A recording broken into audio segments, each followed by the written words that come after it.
अऊज़ु बिल्लाहि मिनश्शैतानिर्रजीम बिस्मिल्लाहिर्रहमानिर्रहीम। अस्सलामु अलैकुम वरहमतुल्लाहि वबरकातुहू। हमारी तख्ती नंबर 4 कंप्लीट हो गई है और आज इंशाअल्लाह हम लोग तख्ती नंबर 5 स्टार्ट करेंगे। तख्ती नंबर 5 जज़म। दाल जैसी छोटी सी शक्ल को जज़म या सकून कहते हैं। जिस हर्फ पर जज़म या सकून हो उसे साकिन हर्फ कहते हैं। जज़म या सकून वाले हर्फ को इससे पहले मुतहरिक हर्फ से मिलाकर पढ़ते हैं। हमज़ा साकिना को झटका देकर पढ़ेंगे। अलिफ पर जज़म हो तो अलिफ हमज़ा बन जाता है। हमने क्या पढ़ा था कि अगर अलिफ के ऊपर कुछ भी है, कोई भी हरकत है, ज़बर है, ज़ेर है, पेश है, तनवीन है या कुछ भी है, तो अलिफ जो है वो फिर अलिफ नहीं रहता, हमज़ा बन जाता है। अगर अलिफ खाली हो तभी उसे हम अलिफ पढ़ते हैं, लेकिन अगर अलिफ के ऊपर कुछ भी है, कोई भी हरकत है, तो हम उसे हमज़ा पढ़ते हैं। हमज़ा साकिना को झटका देकर पढ़ेंगे। रॉ साकिना से पहले अगर ज़बर या पेश हो तो उसे मोटा और ज़ेर हो तो बारीक पढ़ते हैं। ये हम पहले भी पढ़ चुके हैं। आखिरी हर्फ अगर साकिन हो तो वक्फ में कोई तब्दीली नहीं होगी और वो गोल ता को साकिन हा से बदल देंगे। और हमने क्या पढ़ा था कि ज़बर ज़ेर पेश को हरकत कहते हैं और जिस हर्फ पर हरकत हो उसे मुतहरिक कहते हैं। और तनवीन का हमने ये पढ़ा था कि अगर किसी हर्फ पर अगर तनवीन हो, यानी दो ज़बर, दो ज़ेर, दो पेश हों, तो वो तनवीन कहलाती है, और तनवीन अगर किसी हर्फ पर हो तो वो मुनव्वन कहलाता है।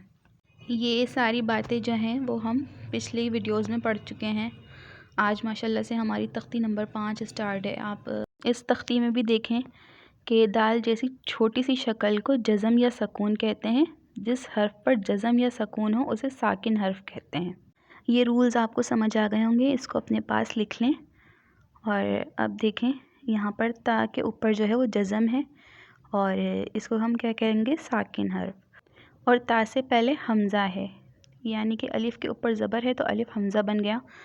तो हमने क्या पढ़ा था कि ज़बर, ज़ेर और पेश को हरकत कहते हैं और जिस भी हर्फ पर हरकत हो उसे मुतहरिक कहते हैं। अब यहाँ पर ता जो है वो साकिन हर्फ है और साकिन हर्फ से पहले हमज़ा है।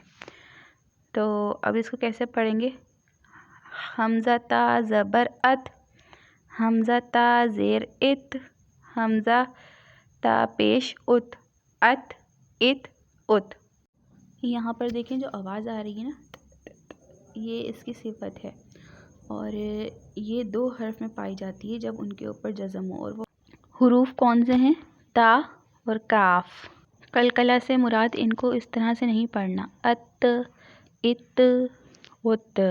कैसे पढ़ेंगे? अत, इत, उत। ज़बान की नोक को सामने वाले दांतों की जड़ों से लगाकर हटा देंगे, तब जाकर ये आवाज़ निकलेगी, अत, इत, उत। और अगर हम ज़बान को दांतों से लगाकर ही रखेंगे, जैसे अत, इत, उत, तो फिर ये जो हर्फ है ये फिर नाकिस बन जाएगा। हमज़ा सा ज़बर अस, हमज़ा सा ज़ेर इस, हमज़ा सा पेश उस, अस, इस, उस। हमज़ा हा ज़बर अह, हमज़ा हा ज़ेर इह, हमज़ा हा पेश उह, आह, इह, उह। यहाँ पर जो है सांस रुकनी नहीं चाहिए, जारी रहनी चाहिए, यानी कि वस्ते हलक से इसको अदा करेंगे। आह, इह, उह। हमज़ा खा ज़बर अख, हमज़ा खा ज़ेर इख, हमज़ा खा पेश उख, अख, इख, उख। इसको क्या पढ़ेंगे? खा, खा नहीं, खा। हमज़ा ज़ाल ज़बर अज़, हमज़ा ज़ाल ज़ेर इज़, हमज़ा ज़ाल पेश उज़, अज़, इज़, उज़। हमज़ा रॉ ज़बर अर, हमज़ा रॉ ज़ेर इर, हमज़ा रॉ पेश उर, अर, इर, उर। हमने क्या रूल पढ़ा था कि अगर रॉ साकिना से पहले ज़बर हो और पेश हो तो रॉ को हम मोटा पढ़ेंगे और अगर ज़ेर हो तो हम इसको बारीक पढ़ेंगे। امید کرتی ہوں آج کا سبق آپ کو سمجھ میں آ گیا ہوگا۔ ملتے ہیں انشاءاللہ اگلے لیسن میں۔ جب تک کے لیے اللہ حافظ۔ اپنی دعاؤں میں پوری امت مسلمہ کو ضرور یاد رکھیے گا اور دعا کیجیے گا کہ اللہ پاک فلسطین کے حالات بدل دے، ان کو بھی آزادی نصیب ہو، مسجد الاقصی کی حفاظت ہو، آمین۔